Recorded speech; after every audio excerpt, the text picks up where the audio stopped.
Welcome everyone to Monday Morning Morons for June 10th, 2019. For anyone who didn't see my post on Minds, let me apologize for no videos the last 2 weeks. We had a tornado come through here. That and the cleanup disrupted my schedule quite a bit, but things have settled down now, so let's get back to it and begin with something rather obvious. A little narrative that's been mildly irritating me for some time now. Not because it isn't true, but because the blame is being cast in the wrong direction. American Jews experiencing near historic levels of anti-Semitism, ADL reports. Near historic levels.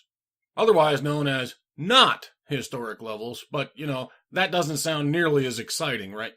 You can read through the whole thing if you like. I'll just summarize.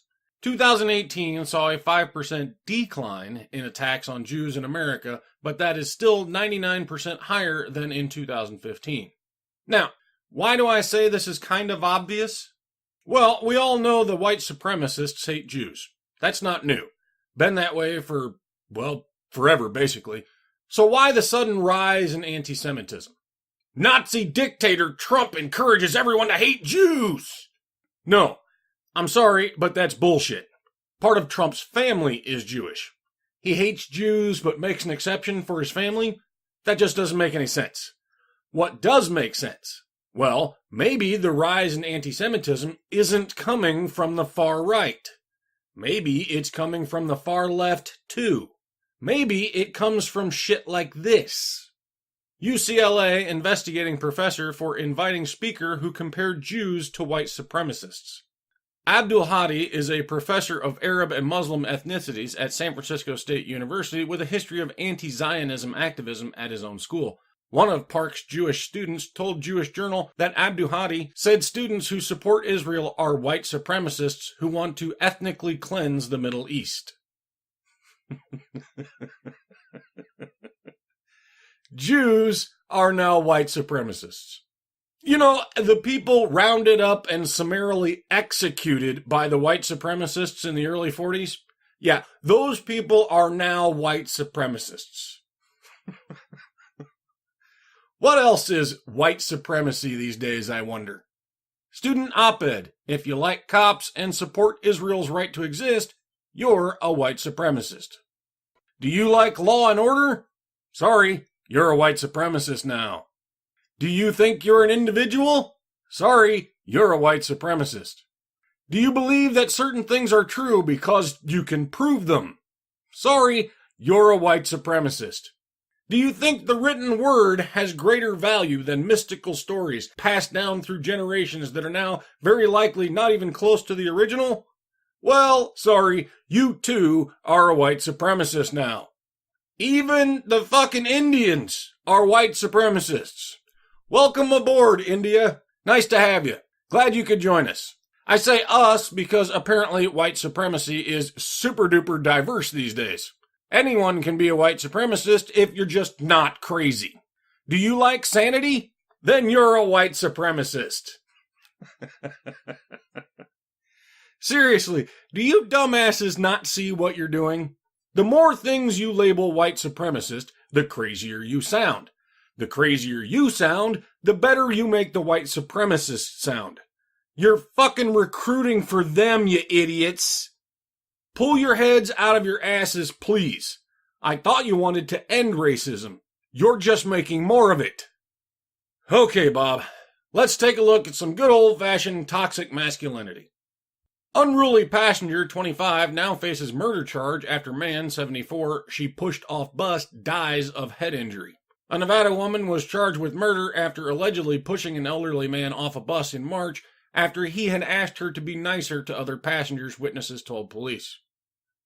Allegedly. Exhibit A.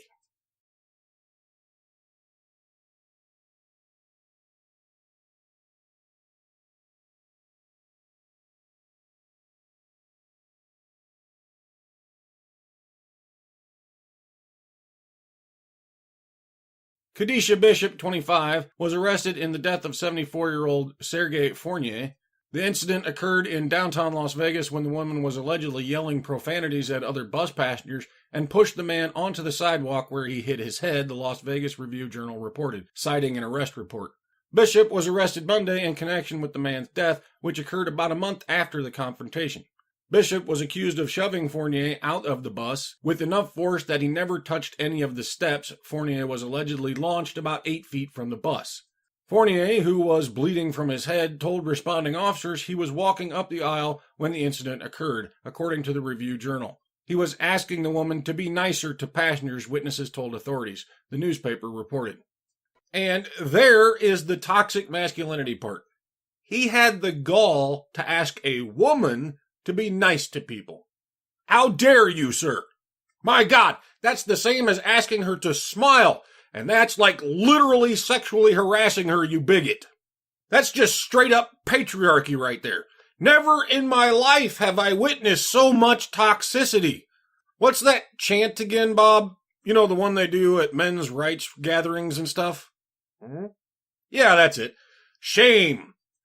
Shame. Shame. Huh. Never mind. This chant's pretty lame. Let's just move on. Give us a laugh to wrap it up. Yale woman studies professor. Gay white men are symbols of heterosexuality. Gay white men are symbols of heterosexuality. Gay men. Okay, sure. I mean, that makes absolutely no sense at all, but sure, let's run with that. Democratic presidential candidate Pete, but I can never fucking pronounce that guy's name, and his husband Chasten? I don't know how to pronounce his fucking name either. Offer a vision of heterosexuality without straight people, according to commentary by Yale University assistant professor in women's, gender, and sexuality studies, responding to the politician's recent image on the cover of Time magazine. Offers a vision of heterosexuality without straight people. Cheese and rice, lady. That's it. You're done. Stop writing, stop talking, and most definitely stop teaching. You clearly have no idea what words mean. Get that figured out first and get back to us, huh? Fucking hell. That's it for this week. Remember the social justice mantra: women are victims, men are oppressors, and feminism is just about equality. I'll see you all next time.